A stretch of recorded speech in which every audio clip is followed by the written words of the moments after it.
Agen Allwed incident. On June 15, 1974, experienced cave divers Roger Solari and Martin Farr entered Agen Allwed Cave in South Wales.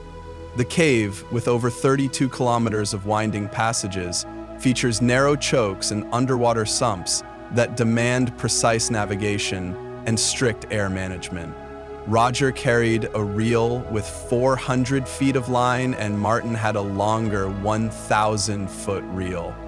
The dive began in the familiar entrance passages and soon led them to an underwater sump, a tunnel completely filled with water where visibility was poor and the passage continued to descend.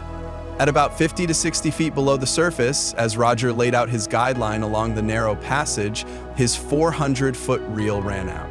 This loss of a secure reference point meant he had ventured beyond the known safe path.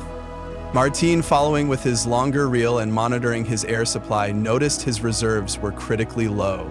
He signaled to Roger, urging him to turn back. Despite this, Roger pressed on into the deeper, uncharted section. Meanwhile, Martin began ascending a steep underwater slope, hoping to find a natural air pocket, a brief spot free of water, to pause and catch his breath.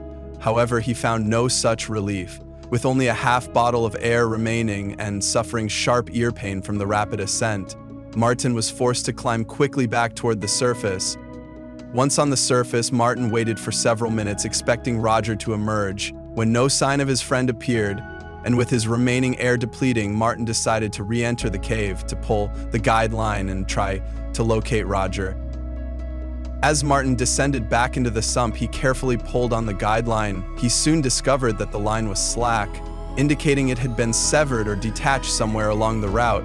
With no intact guideline to guide a safe return, and with his own air reserve critically low, Martin was forced to abandon the search and descend immediately. Back at the surface, Martin reported that Roger had not resurfaced and that the guideline was found severed. Authorities and local rescue teams were quickly notified, and an extensive search operation was launched. The rescue team could not locate any trace of Roger Solari. The search continued for several days but was eventually called off, and Roger's body was never recovered.